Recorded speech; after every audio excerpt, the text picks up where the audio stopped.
E aí, boa noite. Dá boa noite aí pra quem tá ao teu lado, dá um beijo, um abraço.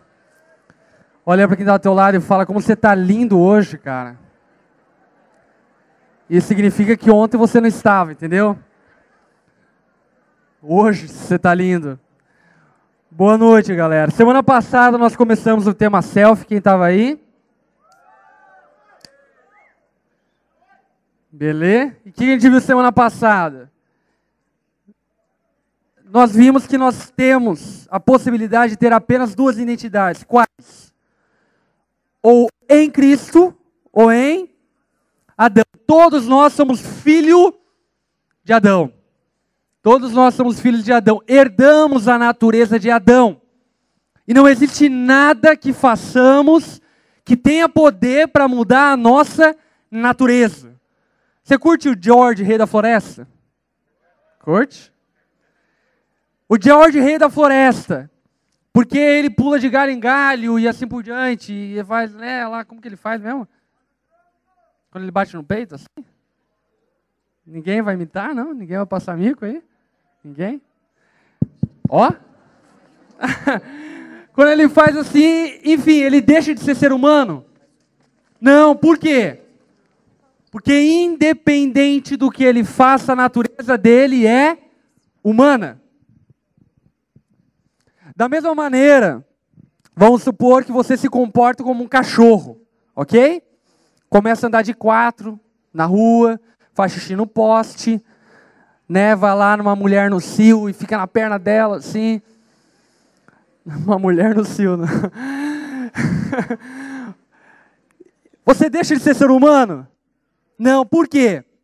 Porque aquilo que define a sua natureza, a sua identidade, não está atrelado àquilo que você faz, mas está atrelado a quem você é. Está entendendo? Então nós vimos que em Cristo nós recebemos uma nova natureza, uma nova identidade, uma nova forma de viver, diferente de Adão. Por quê? Porque em Adão existia uma identidade. Qual era essa identidade? Caídos, pecadores. E nada podia alterar isso. Você pode fazer caridade, você pode fazer filantropia, você pode ajudar os pobres, você pode fazer qualquer coisa. Se você não nascer de novo, você ainda assim continua pecador. Da mesma maneira, quando nós nascemos de novo, nós recebemos a natureza de Cristo. Portanto, nada do que nós fazemos ou deixamos de fazer tem poder para mudar a nossa natureza. Porque a nossa natureza está atrelada a quem nós somos. Amém? E hoje então a gente começa a falar sobre características dessa nova natureza.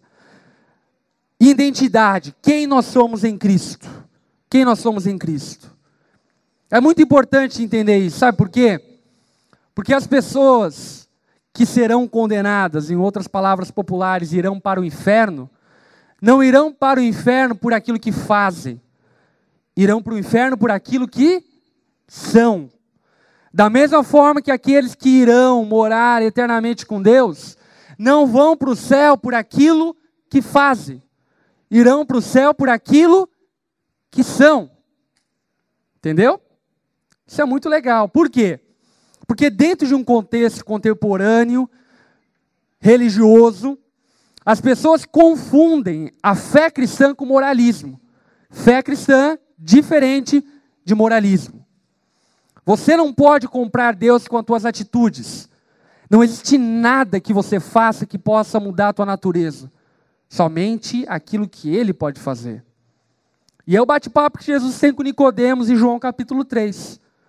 Quem nasce da carne é carne. Quem nasce do Espírito é Espírito. Simples. Quem nasce de Adão é Adão. Quem nasce de Cristo é Cristo. Simples. E aí Jesus chega para Nicodemos e fala: Nicodemos, é necessário que vocês nasçam de novo. Nicodemos pensa mais um pouco e fala para Jesus: Jesus, como eu vou entrar de volta no ventre da minha mãe? O que Nicodemos pensou? Eu tenho 1,80 m, 80 quilos, como eu vou passar pela vagina da minha mãe? entrar novamente no interior dela para que eu nasça de novo? Eu fico imaginando Jesus olhando para o pensamento de Nicodemos. Cala a boca, velho. Aonde tu estudou? Qual foi a instituição de ensino? Cala a boca. Eu estou falando sobre um outro nascimento. Estou falando sobre um nascimento que só eu posso operar. E que não tem nada a ver com aquilo que você faz. Mas tem a ver com aquilo que eu faço em você. Portanto, em Cristo nós recebemos uma nova identidade. E a gente vai começar a descobrir essa identidade a partir de hoje. Beleza? Antes, vamos orar. Baixa tua cabeça, fecha teus olhos. E vamos pedir para que Deus fale conosco. Por que abaixar a cabeça e fechar teus olhos? Para você se concentrar, não é nada místico não, tá? Se quiser ficar de olho aberto, pode ficar. Senhor, obrigado, Senhor, porque estamos aqui nessa noite. Porque o Senhor nos trouxe aqui nessa noite. Confiamos, ó Pai, que o Senhor tem um propósito para tudo. E eu tenho convicção de que o Senhor quer falar conosco nessa noite. Portanto, Senhor, abra nossa mente, abra nosso coração, para que entendamos a mensagem do Evangelho e descompliquemos, ó Pai, os nós que a religião fez na nossa mente, para que possamos, ó Pai, compreender a essência do Evangelho, de fato, o que o Senhor veio propor para nós, ó Pai. Fala conosco, no nome de Jesus. Amém. Amém. Deixa eu te fazer uma pergunta. Você é pecador? Sim? Em Cristo não. Não. Se você nasceu de novo, a tua natureza não é mais pecadora. A tua natureza é santa. Em Adão, pecador. Em Cristo, santo. Aí talvez você esteja pensando, mas Lipão, mas eu faço um monte de coisa errada. Somos dois. Mas o que a gente está falando sobre identidade. A tua identidade em Cristo é santa. E é justamente esse motivo pelo qual a gente está fazendo esse tema. Porque muita gente não entende, não compreende pela fé quem é Jesus. E acaba vivendo muito menos do que a vida de Deus pode ser oferecida para nós. Para a gente entender isso, eu quero contar uma história. Na verdade, é uma história que tem duas hipóteses, ok? Uma história que tem duas hipóteses. Primeira hipótese é a seguinte. Você acorda numa bela manhã, antes do teu despertador tocar. 10 minutos antes. Você acordou, olhou para o relógio. Meu, glória a Deus. O quarto, silêncio, você teve uma noite tranquila, dormiu com os anjinhos, não é? Dormiu 9 horas à noite, sem nenhuma interrupção, tranquilo. Você acorda de manhã, vai na janela, você abre na janela e de repente você vê, enfim, o horizonte, umas belas colinas contornadas pelo sol que está nascendo atrás delas. Aí você vê um pássaro cantando e umas borboletas voando. E aí você olha para tudo aquilo e fala, Deus seja glorificado por esse dia. Que dia maravilhoso que o Senhor preparou para nós. A misericórdia dele se renovam a cada manhã. Lindo, não é? Aí você vai para fazer o café da manhã, sabe? Aquele aroma de café da manhã na sua casa. Tem até mamão, sabe? Quando tem mamão no café da manhã que você pulou de uma classe social, né? Você já é um pouco mais elitizado. Tem lá mamão, melão de manhã, um café. Aí a tua mãe acorda sorrindo. Ai, meu filho lindo. Cada dia que passa você é mais espetacular. Aí você fala, mamãe, eu te amo. Aí você toma o café da manhã, aí você vê a Bíblia em cima da mesa e fala, vou ler um pouco a Bíblia. Você começa a ler Salmos. Mas você não lê pouco, você começa a ler muito, porque você acordou muito cedo, tem bastante tempo. Está feliz, você lê Salmo 23, começa a chorar e começa a orar, Deus, o Senhor é meu bom pastor e nada me faltará. Obrigado, Senhor. Obrigado porque eu sei que quando eu durmo o Senhor está comigo. Enfim, uma manhã linda. Você vai na tua garagem, pega seu carro, sem nenhum problema, tudo consertado, tudo certinho. Sai da tua garagem, linda e formosa, não pega nenhum semáforo fechado, sem trânsito na rua. Você chega meia hora antes no teu trabalho. Aí você entra na tua empresa, você cumprimenta o guardinha e fala, Senhor te abençoe nesse dia, meu irmão. Aí você entra na empresa e começa a orar, porque você chegou muito cedo, então começa a orar pelas mesas, pelo teu patrão. Deus abençoe meu patrão, esse grande homem, sabe? Faça que ele tenha um dia abençoado, um dia feliz. Aí você ora pela mesa do teu amigo, Senhor, ajuda ele com a esposa dele. Enfim, um dia legal. Teu patrão chega, olha para você, te cumprimenta, tu é o cara. Tu é o cara, velho. Tu é o cara, mano. Aí, de repente, o patrão fala, não, seguinte, reunião, chama todo mundo da empresa. Eu tenho uma coisa para fazer. Chama todo mundo, e aí ele vem com tua foto, funcionário do mês. Funcionário, todo mundo aplaude você, em pé, todo mundo estava sentado, mas levanta na hora que ele mostrou a foto e aplaude, ele merece, ele é o cara mesmo. Funcionário do mês ganha uma passagem, uma viagem, paga pela empresa para o Caribe. Aí você se alegra e fala, nossa, eu não sou digno, mas obrigado. Né? Enfim, vou aproveitar da melhor maneira possível. Enfim, você está exuberante, feliz, a hora do almoço, você sai com os amigos do trabalho para almoçar, aí teus amigos falam, nossa, cara, tu é o cara mesmo, velho, o que você tem? Você fala, tenho Jesus, cara, deixa eu falar de Jesus para vocês, velho. Aí você começa a falar de Jesus, todo mundo se converte, você batiza todo mundo. Aí você volta para a empresa à tarde, e o teu patrão já está ouvindo o Fernandinho, uma nova história Deus tem. Aí você entra naquela atmosfera de adoração e de louvor, enfim, todo mundo feliz, sorridente, agradando um ao outro. Você volta para casa, na tua casa tem um quarto que se chama quarto de Deus, e Deus está lá naquele quarto. Me diz uma coisa, você entraria nesse quarto? Com 2 pés, não é? Vamos mudar a história? Você acorda de manhã. Mas não é bem de manhã. Enfim, você ficou a madrugada inteira brigando com a tua namorada, porque a chata da tua namorada ficou te incomodando. Fala, eu sei que você está ficando com outra menina. Eu falo, não viaja, guria. Se não viaja, quero dormir. Aí você não pensa em mim. Aí você ficou a madrugada inteira nesse vai e não vai. E dormiram brigado, não acertaram nada. 4 horas da manhã, você tem que acordar 6 horas para ir para o trabalho. Você olha o relógio, ele desperta. E você fala, não, tem meia hora ainda que é o prazo de me arrumar. Tal, assim por diante. Soneca do diabo, velho. Nunca se esqueça disso. Aí você vai lá, soneca, dá-lhe soneca. E quando você vê, tem 5 minutos para você estar no ponto de ônibus. 5 minutos. Aí você levanta no susto, tal, pega a roupa, bafo de onça, não escova o dente. A tua mãe vê o teu desespero e fala, mas tem um vagabundo mesmo, né, moleque? Né, irresponsável. Você olha aquela boca, mas não sei o que, tua mãe, volta aqui, seu piá. Você sai fugido de casa, está chegando no ponto de ônibus, lá na frente o ônibus passando. Aí você, pobre, é óbvio, começa a acenar para o ônibus. Para! O motorista dá uma buzinadinha e te dá um joia. Você olha, o motorista vai se ferrar, seu filho da mãe. E chega no ponto do ônibus, aí você lembra, pô, mas tem um outro ônibus que passa ali em outra rua, tal, só correr lá que eu consigo pegar. Aí o que acontece? Você sai do ponto de ônibus e começa a chover. Você saiu correndo, pegou o guarda-chuva.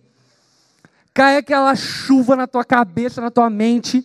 Enfim, chegou no ponto de ônibus, estava o ônibus lá, entrou dentro do ônibus, encharcado, molhado. Foi passar teu cartão, não tinha unidade. Aí você dá uma desbaratinada, vê se ninguém está olhando, pula a catraca. Né? Ninguém viu, nem me viu, já subi na neblina. Enfim, e aí de repente, mais que de repente, o ônibus quebra. Aí, enfim, todo o transtorno logística da empresa, manda um outro ônibus para poder socorrer, enfim, aí chega outro ônibus depois. Resumindo, você chega 1 hora atrasado no teu trabalho, teu patrão está te esperando. Ele olha e fala, nem fala. Que seja a tua última vez, senão você está demitido, seu vagabundo. Aí você sai resmungando, não sabe de nada, esse desgraçado, esse mercenário, sai xingando ele. Enfim, chega na tua empresa, todo mundo olhando cara feia para você. Porque todo mundo está falando, esse bichão é um vagabundo mesmo. Deixou ele trabalhando, tem que fazer o trabalho dele para chegar atrasado, tal. Todo mundo, né, resmungando, tal, assim por diante. Você vai para o almoço, chega no almoço, aí tem cabelo no teu prato. Mas não é cabelo, é uma moita. É tipo uma peruca no teu prato. Você chama o garçom e fala, ei, tem uma peruca aqui no meu prato, mano. Aí o garçom fala, é teu cabelo, seu nojento, seu podre. É o teu cabelo. Aí fala, não, eu quero um prato novo. Aí teu patrão fala, não, o patrão, o garçom fala, cara, ou você come essa comida ou pode sair fora, porque é teu cabelo esse negócio aí. Aí você olha e fala, seu bobão.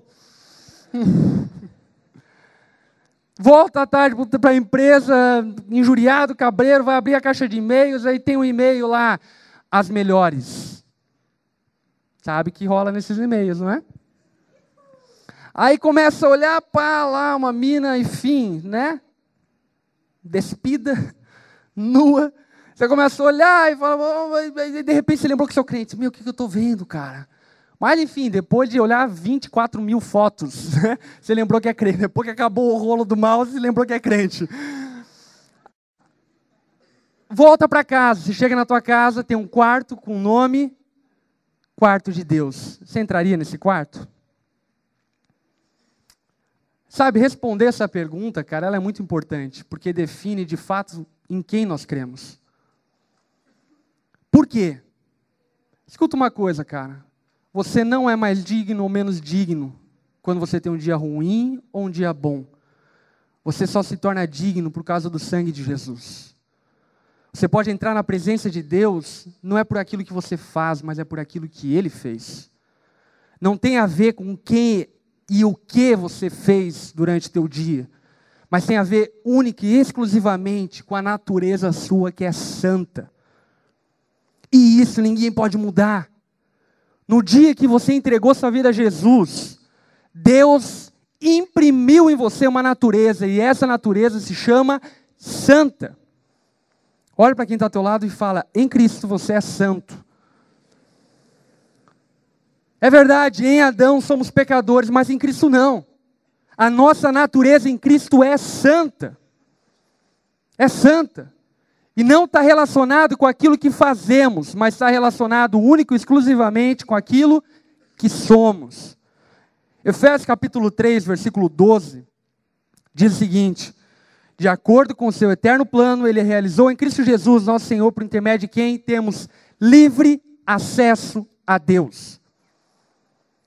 Repete comigo. Por meio de Jesus Cristo, eu tenho livre acesso a Deus. Por meio de Jesus. Isso é muito importante você entender, cara.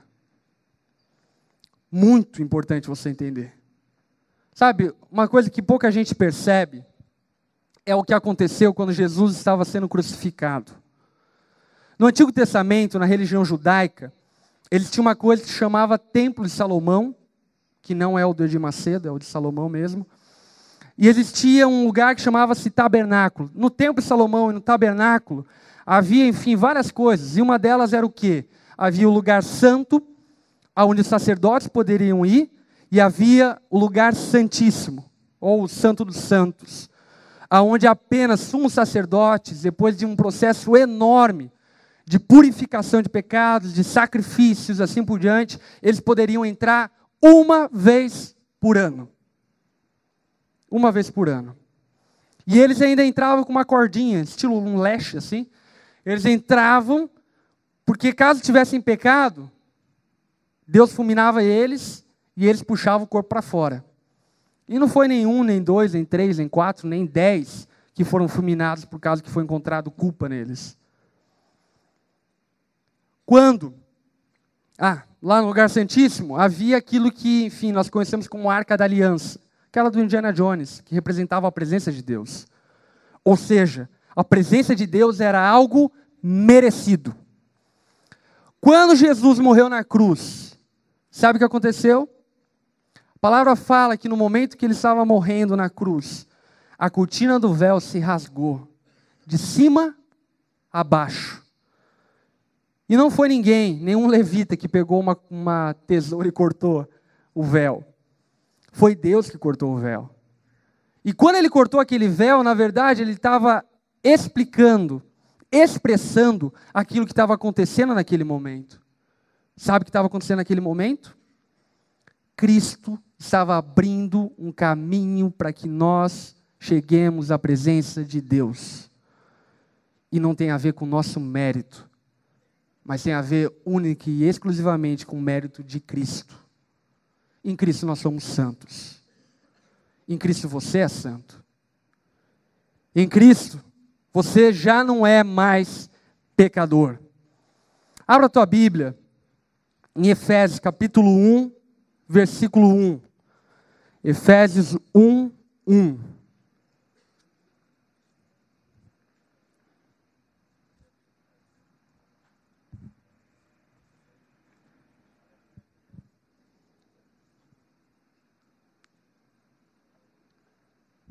Efésios 1:1. Olha o que está escrito lá. Paulo, apóstolo de Cristo Jesus, pela vontade de Deus, aos santos e fiéis em Cristo Jesus que estão em Éfeso.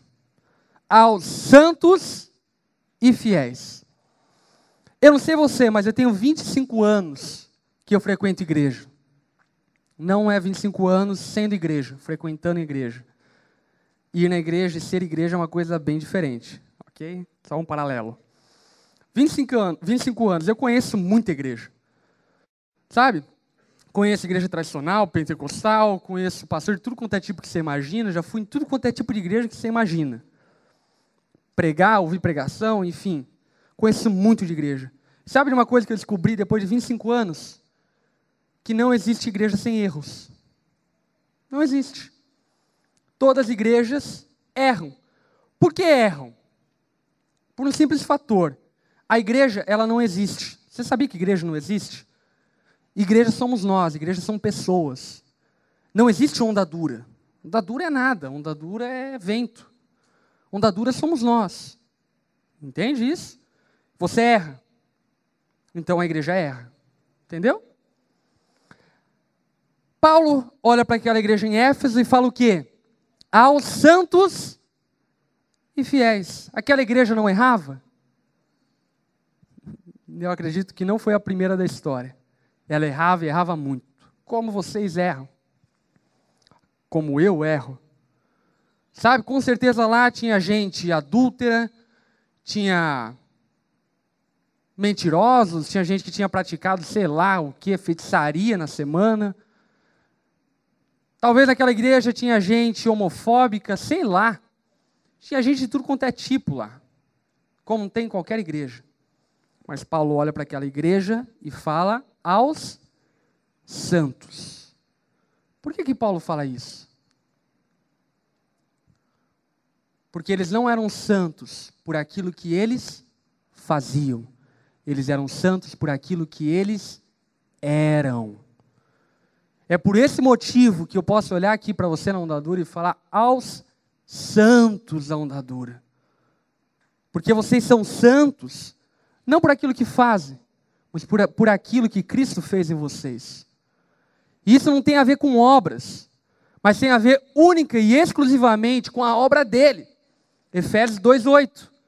A salvação é pela graça, por meio da fé. Não vem de vocês, não é obra de vocês, não tem nada a ver com vocês. Tem a ver única e exclusivamente com a graça operada de Deus em nós. Portanto, nós somos santos por aquilo que somos e não por aquilo que fazemos. Já vamos chegar num ponto importante, mas antes, a nossa distorção sobre santidade se dá num contexto histórico, cultural e religioso.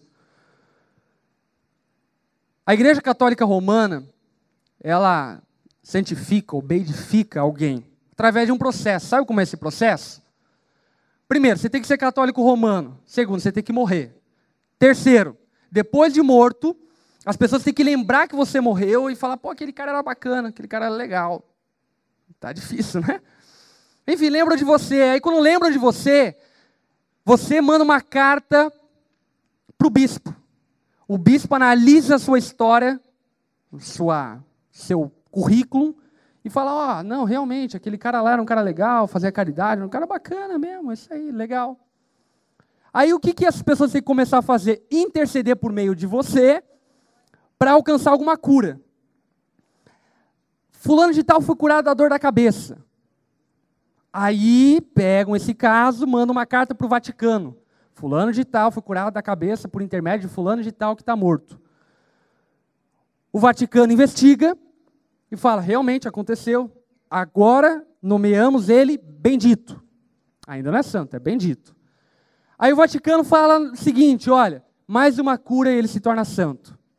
Aí vão lá, intercedem por meio de você. Se por mais algum motivo, foi curado da gripe, manda uma carta e volta para o Vaticano. O Vaticano confirma a cura. Quando confirmada a cura, você se tornou santo.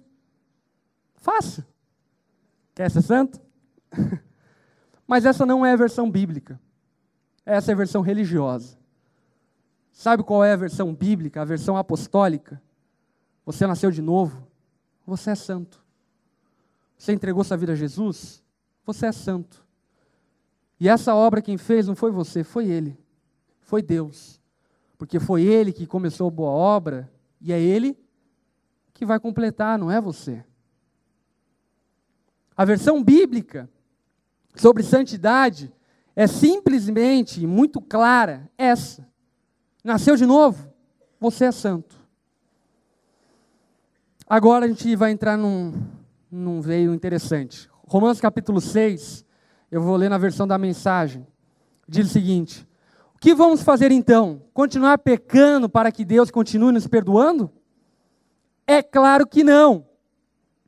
Se já deixamos o país onde o pecado manda, como podemos viver na velha casa que tínhamos lá?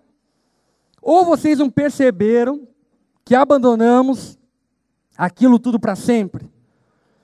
É o que acontece no batismo.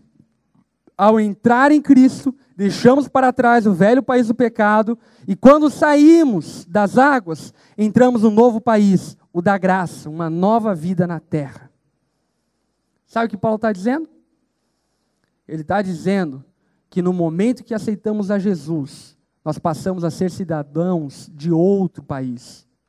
E nesse outro país, lá no teu RG, tem uma expressão assim, santo. Santo.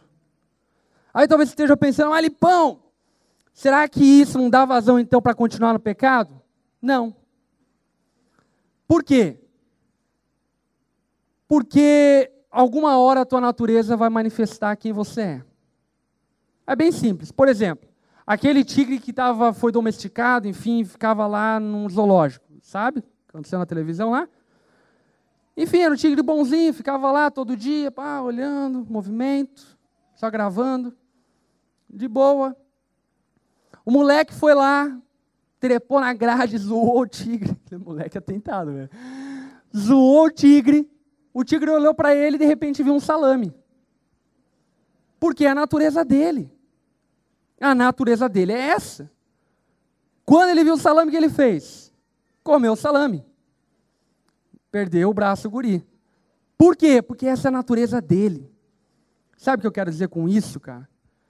É quando a sua natureza é santa, pode demorar, mas um dia ela aparece. Sabe por quê? Porque essa é a tua natureza. Assim como você tentar fazer do teu cachorro um ser humano, né, levar ele para tosa e tal, e para depilação, né, tosa, né, para depilação, botar fralda nele, fazer ele dormir na cama, enfim, necessidades no vaso sanitário, assim por diante, não torna ele um ser humano. E algum dia, a cachorrice vai ser manifesta. Basta passar uma cadela no cio que já era. Está entendendo? Porque é a natureza dele. Para você entender isso, há bastante tempo atrás, logo quando eu me converti, sei lá quanto tempo depois de conversão. Enfim, a gente estava na praia, eu e os amigos, que inclusive estão na onda, a gente estava na praia e tal, a gente conversou e tal, falou, teu aniversário, velho, vamos pro Baile High. Vamos pro Baile High, beleza, de boa, vamos pro Baile High. E no Bali High, enfim, quem foi no Bali High, tem um boteco lá na frente, né, que é o boteco do Esquenta. Vamos lá, comprou uma Natasha, cervejada. E aí, enfim, comecei a tomar, eu falei, meu, velho, que parada ruim, cara. Mas peraí, há 8 meses atrás, eu bebi 1 litro de Natasha sozinho. O que mudou? Não sei, alguma coisa mudou. Entramos na baladinha, no Bali High.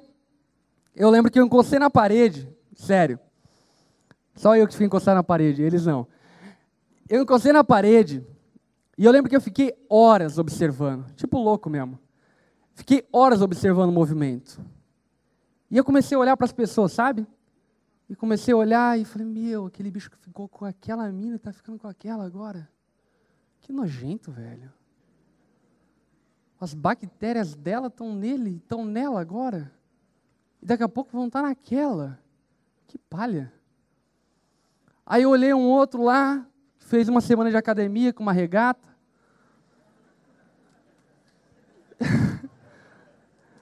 Esse bicho aí acha que é o Van Diesel, acho que é o Schwarzenegger, né? Que bicho palha, velho. Aí eu olhei um outro lá, chegando numa mina, esfregando, pai, né? Aí eu olhei para aquilo e falei, cara, que ridículo, velho. A mina tá deixando o cara se esfregar e o cara bater na bunda dela, que palha, velho, que ridículo. Enfim, eu não vou contar todos os casos que eu vi naquela noite. Mas eu fiquei olhando tudo aquilo e falei, sabe o que no final da noite? Que palha. Que palha, velho. Sabe, não era santarrice, era o que eu pensava realmente. Era o que eu concluí do que eu vi. Mas peraí, há 1 ano atrás era eu que estava lá. Entendeu? Há 1 ano atrás era eu que estava, enfim, curtindo e fazendo a festa, mas o que mudou? A minha natureza mudou. Quando eu entrei em Cristo, a minha natureza mudou. E sabe, eu sei que tem um monte de gente aí que fica de pirequetagem por aí, sai pra balada, enfim, continua na vida. Mas se você nasceu de novo, você sabe que aquilo não combina mais com você. Você sabe. Você olha para tudo aquilo e fala, o que eu estou fazendo aqui? Que bosta, velho. E você se esforça muito para estar lá. Até um dia que você se habitua novamente a estar lá, no meio dessa confusão toda, mas não fecha. Outro exemplo, eu fumava cigarro quando eu me converti. E continuei fumando, enfim, ninguém falou para mim parar de fumar, continuei fumando. Eu lembro que um dia eu estava fumando, olhei para o cigarro e falei, velho, que bosta, eu estou fumando. Que ridículo, por que eu estou fumando? Essa é a grande conclusão que se chega um fumante. Por que ele fuma? Eu sei que tem um monte de fumante aqui, mas por quê? Aí eu olhei para o cigarro e falei, meu, velho, isso aqui está me matando. Beleza, dá um bem-estar, né? Legal. Mas um monte de gente morre por causa dessa droga. O que eu estou fumando? Mas o que mudou? Minha natureza mudou. Então, portanto, quando você nasce de novo, e isso quem faz é Deus, a sua natureza muda. E por consequência, ao passar do tempo, as tuas atitudes mudam junto. Porque a tua natureza é diferente. Sabe, você não é mais um cachorro atrás de cadela no cio. Entendeu? Você nasceu de novo. A forma como você enxerga o ser humano nessa nova natureza é diferente. Você enxerga o ser humano com dignidade. Para aqueles que nasceram de novo, mulher não é mais cadela. Mulher não é mais objeto, não é mais boneco inflável. E para a mulher também, que nasceu de novo, ela também não se deixa ser mais cadela, não se deixa ser mais boneco inflável. Porque ela tem uma nova natureza. Então as atitudes, cara, para quem nasceu de novo, você não precisa cobrar. Elas aparecem. Elas aparecem como um fruto aparece numa árvore. Elas simplesmente aparecem. Com o passar da caminhada na fé. Agora, uma coisa que é importante falar a respeito desse assunto. Existem 2 coisas. Uma delas vem do diabo e a outra vem de Deus. A que vem do diabo se chama condenação. A que vem de Deus se chama convencimento. Olha para quem está ao teu lado e diga, não confunda condenação com convencimento. O que é condenação? Condenação é o seguinte: você fez lá uma cagada feia, mentiu para alguém, sei lá, fez uma burrada feia. Aí vem uma voz na tua mente e fala: tu é um merda mesmo, né? Olha só, velho. Ainda vai pagar de santarrão lá na igreja, santão, apacentador. Você está viajando, velho. Que está fazendo isso? Vaza. Você sabe que você não consegue mudar. Quem que fala isso? O capiroto, velho. O peludo. É o próprio peludo, cara. Não acha, não é Deus me convencendo. Não, convencimento é diferente. O que é convencimento? Mesmo caso, fiz uma cagada, menti para alguém, assim por diante. Deus, ele vem na nossa mente, no nosso ouvido e fala: ei, cara, está errado o que você fez. Mas saiba de uma coisa, você é santo. E isso que você fez não muda nada. Vai procurar ajuda, cara. Você pode mudar, você pode fazer diferente. Está entendendo? Não dê ouvidos à condenação. Sabe por quê? Porque para aqueles que nasceram de novo, já não há mais condenação para aqueles que estão em Cristo Jesus. Você é santo. Você é santa. Você é santo. E você não é santo por aquilo que faz. Sabe, você pode ter milhares de boas obras, isso não te faz mais ou menos santo. Você pode ter pouquíssimas obras, isso não te faz mais ou menos santo. O que te faz santo é a natureza que Deus colocou em você no dia que você o recebeu como Senhor e Salvador. Amém? Olha para quem está ao teu lado e diga: em Adão, você é um pecador. Em Cristo, você é santo.